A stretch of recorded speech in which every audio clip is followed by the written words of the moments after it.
Hey everybody,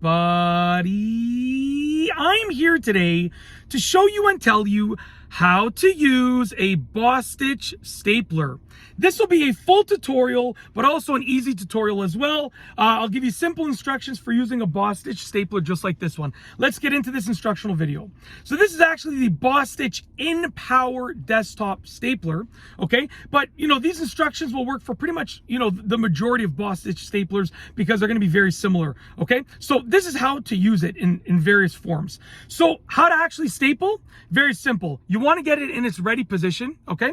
And in order to staple, you're gonna press the top down onto the bottom. Now yours might have the extra little piece over here, or it might just be this piece over here. But either way, you're gonna wanna press these two pieces together. That's how you're gonna get it to staple. I'm gonna staple once into my hand, show you how it works just like this. Check this out. Perfect. That's how to staple. Really, really easy. Next thing, how to load the stapler, okay? So to load the stapler, you're gonna wanna basically pull the two pieces apart. So these two pieces here, you're gonna wanna pull them apart, just like this. And as you can see, what's happening is this is popping out. To load the stapler, you simply take your row of staples and you press them in here. And when you put them in there, you're gonna wanna press them sort of to follow that direction, that orientation that you see here. So your staples are gonna wanna be like this, if you can imagine that, okay? Just like that. As you can see how they are right there. The gap is right over here.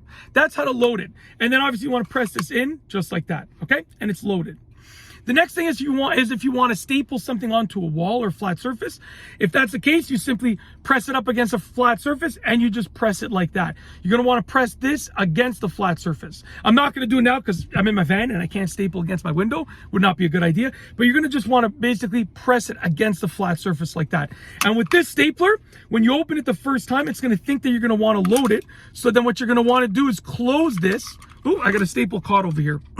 So it thinks that you want to load the stapler, okay? So with this specific one, when you open it up to staple it against a wall, you're going to want to close it first so it knows that you're not loading it. And then you're going to want to, give me a second here. I'm struggling. There we go. Here's the staple that popped out. There we go. So look, actually, I'll show you right now. To load it, you simply put this in like this, okay? Just like that. That's the orientation right over there. Just like that, okay? You're gonna wanna press the staples in that orientation like that and close this up. That's how to properly load it.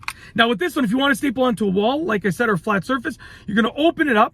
And when you open it up, it thinks you wanna load it. So you're gonna wanna close this, then you can staple onto a flat wall once that is closed like that, okay? So the other thing I wanna say is there's extra storage down here on this Bostitch stapler and probably other ones as well. So you can store your staples under there. That's how to use it in that sense. If you have a staple remover at the back, like this one right here, you can simply pry it underneath the staple and pop it out. And what you want to do is pry it underneath the hooks of the staple, and then you can remove the staple. So use this to loosen up the hooks that on the staple that have been sort of hooked into the sheet of paper or sheets of paper. And then once you've loosened up and unhooked it, then you can remove it. And that's what you use this for over there. And that's basically it in terms of how to use it. Pretty easy and straightforward. That's how to use a Bostitch stapler. I've shown you how to do it with this specific one, the in-power desktop stapler by Bostitch, but you can pretty much use these instructions with most Bostitch staplers as well. And that's it. If you like this video tutorial, please be sure to give it a thumbs up. Let me know what you think down below as a comment, and of course, be sure to subscribe for more great videos just like this one. And that's all I have for you today. Thanks for watching.